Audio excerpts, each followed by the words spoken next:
Hello friends, welcome to my YouTube channel medical and nurses. तो guys, आज के इस वीडियो में हम जो कम्युनिटी हेल्थ नर्सिंग का एक पार्ट है प्राइमरी हेल्थ केयर और एडोलेसेंट हेल्थ, तो दो पार्ट डिस्कस करेंगे।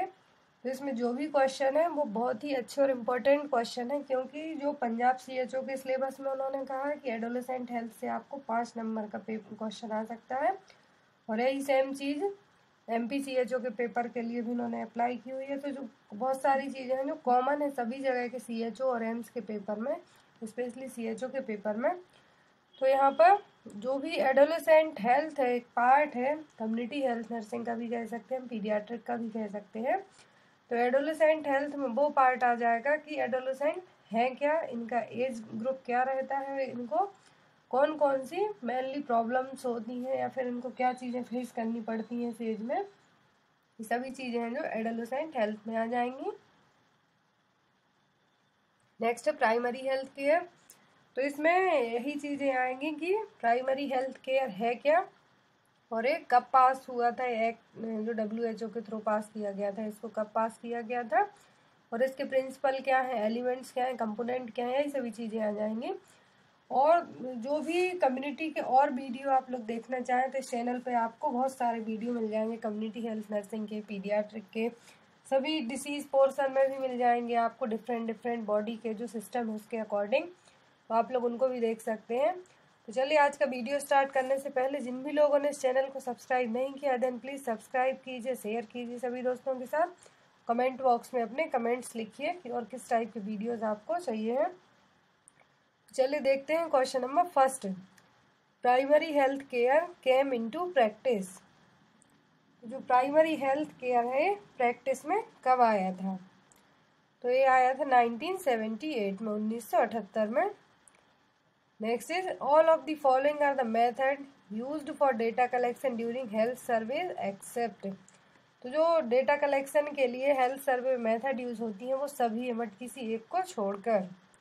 ए ऑब्जर्वेशन, बी स्क्रीनिंग, सी हेल्थ एग्जामिनेशन, लैब इन्वेस्टिगेशन, और डी क्वेश्चनिंग। यहाँ पे करेक्ट आंसर होगा वो होगा स्क्रीनिंग। स्क्रीनिंग है जो डेटा कलेक्शन की मेथड नहीं है ड्यूरिंग द हेल्थ सर्वे, क्योंकि यहाँ पर जो डेटा कलेक्शन के लिए हेल्थ सर्वे के टाइम मेथड यूज होती है generally observation, questioning, interview, health examination, lab investigation, इसी टाइप की मेथड्स यूज होती हैं, बट स्क्रीनिंग है जो इसका पार्ट नहीं है। नेक्स्ट आता है during haemodialysis which of the following drug is used to prevent blood clotting.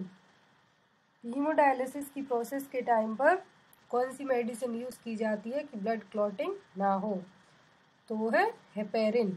Correct answer is B, heparin. Next is rice water stool is seen in which disease. ये question तो tip of tongue आपको होना चाहिए यदि आप nursing students हैं या फिर मेडिकल स्टूडेंट्स हैं, क्योंकि हर एक एग्जाम में क्वेश्चन आता है कि राइस वाटर स्टूलें किस डिसीज में देखने को मिलते हैं, तो देखने को मिलते हैं कोलेरा में। Next is the sebaceous gland which remains non dominant in non pregnant state become hypertrophy during pregnancy is known as. तो यहाँ पर क्वेश्चन ये है कि सेबेसियस ग्लैंड है वो नॉन डोमिनेंट रहती है, मीन्स एक्टिव नहीं रहती है नॉन प्रेग्नेंट स्टेट में, बट प्रेगनेंसी के टाइम पर हाइपरट्रॉफाइड हो जाती है, फिर इसमें कह सकते हैं ग्रोथ होने लगती है। तो ये क्या है, तो ये है Montgomery tubercles. Here is the answer is C. Next is process of giving birth. तो प्रोसेस ऑफ गिविंग बर्थ क्या कहलाता है, parturition. Here is the answer is parturition. Next question, indication of MTP act are sorry except. तो यहाँ पर indication MTP act के है, medical termination of pregnancy act के अंतर्गत आते हैं, बट किसी एक को छोड़कर। Continuation pregnancy cause serious risk to mother, indication है MTP एक्ट का।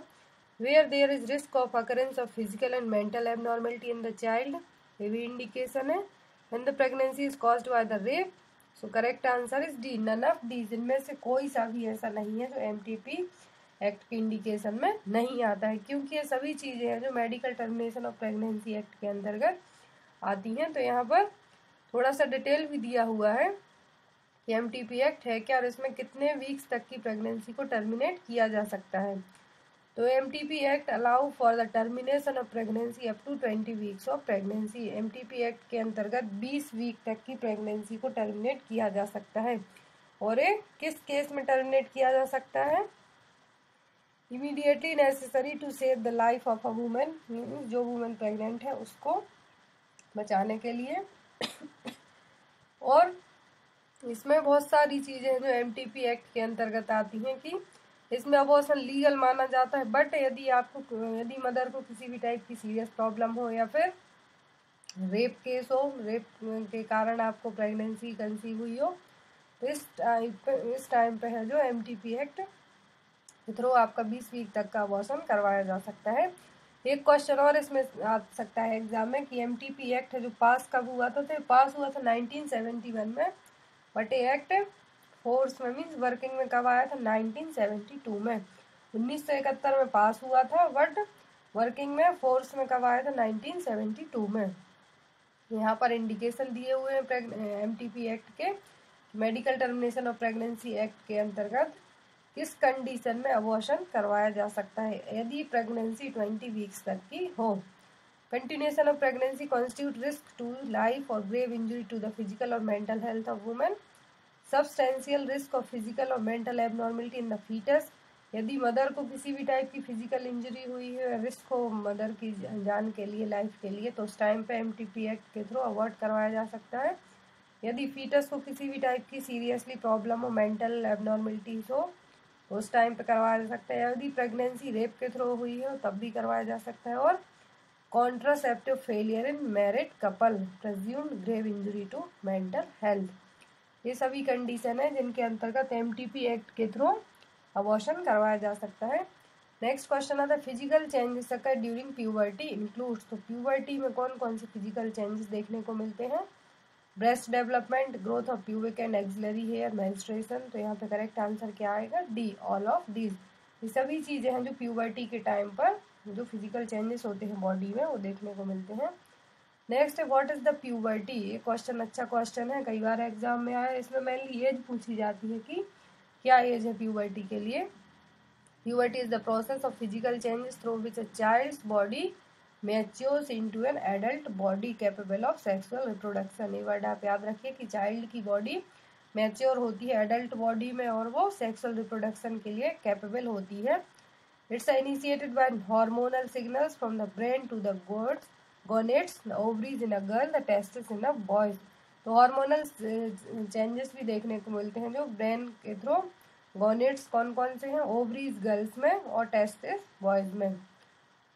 Next is the first menstruation in female is called, जब पहली बार मेंस्ट्रुएशन आता है, पीरियड्स आते हैं फीमेल्स में, तो क्या कहलाते हैं, कहलाते हैं मीनाक्षी। और इसकी एज क्या है, ये मेनली स्टार्ट कब से हो जाते हैं, 9 to 15 ईयर्स में, बट इसमें एवरेज एज क्या है, 12 से 13 साल। तो इस टाइम पे भी ये नॉर्मली कंसीडर किए जाते हैं। नेक्स्ट क्वेश्चन देखते हैं, question number 11, the period between puberty and adulthood in human development that typically falls between the age of 13 and 19।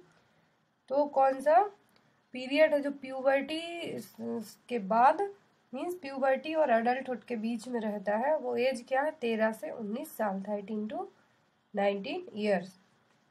Pre adolescence, प्यूबेसेंस, सेंसेसेंस और एडोलेसेंस। फिर is the answer is D, adolescence. Adolescent वो period है जो age group क्या रहते हैं इसमें, 13 and 19, 13 से 19 साल तक के लोग हैं जो एडोलेसेंस ग्रुप में आते हैं, जो प्यूबर्टी और एडल्टहुड के बीच का पीरियड है। Next is after puberty obese patient have less chances of occurrence of osteoporosis because of, तो प्यूबर्टी के बाद जो मोटे लोग हैं ओबीस पेशेंट हैं उनको ऑस्टियोपोरोसिस होने के चांसेस हैं जो कम हो जाते हैं, लेस हो जाते हैं, क्योंकि fall in FSH level, fall in LH level means luteinizing hormone level, follicle stimulating hormone level, conversion of more androgen into estrogen, और D, conversion of more estrogen into androgen। Here is the answer is C, conversion of more androgen into estrogen। जो androgen का conversion है oestrogen में ज़्यादा होने लगता है, इस कारण से जो ओबीस पेशेंट होते हैं प्यूबर्टी के टाइम में उनको ऑस्टियोपोरोसिस होने के चांसेस कम हो जाते हैं। Next question, the study of juvenile delinquency includes children who are, तो जो जुवेनाइल डेलिक्वेंसी के अंदर जो स्टडी की जाती है बच्चों की, वो किस टाइप के बच्चे होते हैं? नेग्लेक्टेड, डिपेंडेंट और फिजिकली और psychologically abused. So here is the answer is D, all of the above, क्योंकि जुवेनाइल डेलिक्वेंसी में सभी टाइप के बच्चों की स्टडी की जाती है। Next is define adolescence. Adolescence क्या है? तो यहाँ पे करेक्ट आंसर आएगा आपका, वो होगा ए प्रोसेस और state of growing to maturity.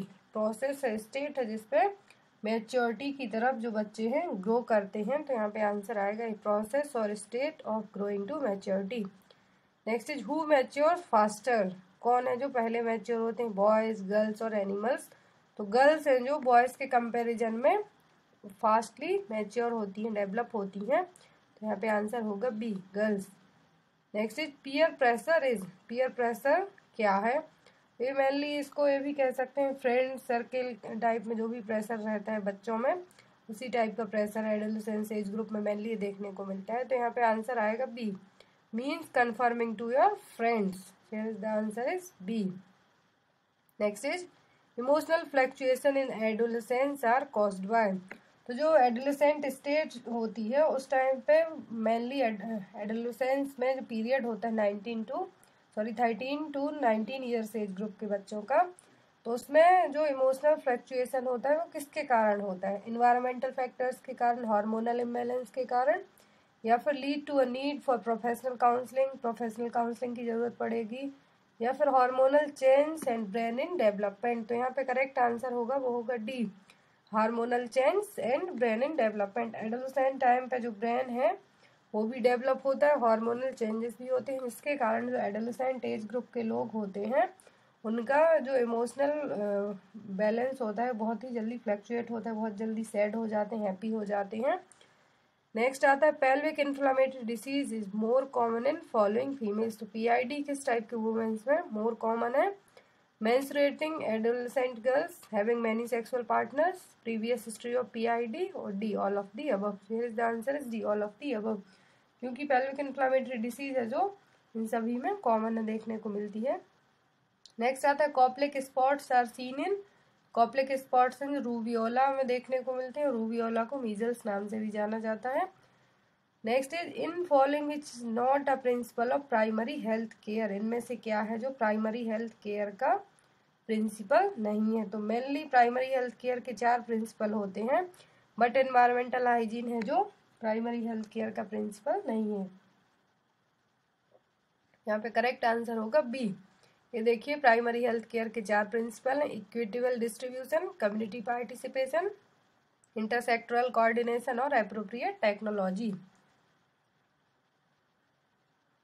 और यहाँ पर प्राइमरी हेल्थ केयर के 8 इसेंशियल कंपोनेंट भी हैं, 8 इसेंशियल कंपोनेंट जो अम्ला अटा डिक्लेरेशन WHO के थ्रू पास किए गए थे। और इसमें वो क्या क्या हैं, क्योंकि ये कई बार एग्जाम में आ चुके हैं। तो यहाँ पर फर्स्ट कंपोनेंट है education about prevailing health problems and how to prevent and control them. Food supply and proper nutrition provide कराना है। Adequate supply of safe water and basic sanitation. Maternal and child health, family planning, immunisation against infectious disease, prevention and control of endemic disease, treatment of common infection और essential drugs. तो ये सभी चीजें हैं जो सभी 8 कंपोनेंट हैं जो एसेंशियल कंपोनेंट हैं जो अम्ला अटा डिक्लेरेशन के थ्रू फॉरवर्ड किए गए थे प्राइमरी हेल्थ केयर के लिए। तो गाइज यहाँ पर जो भी क्वेश्चन है वो अच्छे और इम्पोर्टेंट क्वेश्चन है। एक चीज और मैं आपको बता दूं कि जो एडोलेसेंट हेल्थ है उसके ज्यादा क्वेश्चन तो इसमें मेन यही क्वेश्चन आते हैं कि एडोलेसेंट हेल्थ और एडोलेसेंट एज ग्रुप क्या है, ये कब स्टार्ट होता है, मेल्स में जल्दी होता है, फास्टर होता है, फीमेल्स में फास्ट होता है, और एडोलेसेंट एज ग्रुप में कौन कौन सी कॉमन प्रॉब्लम्स देखने को मिलती हैं और उनको किस टाइप से हम ट्रीट कर सकते हैं। तो ये सभी पार्ट हैं जो कम्युनिटी हेल्थ नर्सिंग के क्वेश्चन में आ जाएंगे, और आपको इसके सभी क्वेश्चन जो इसके पहले मैं प्रीवियस कम्युनिटी हेल्थ नर्सिंग के वीडियो पब्लिश कर चुकी हूँ उनमें अच्छे से मिल जाएंगे। तो गाइज यदि आपको वीडियो अच्छा लगा हो तो प्लीज़ इस चैनल को सब्सक्राइब कीजिए, शेयर कीजिए। Guys thank you for watching us, bye bye.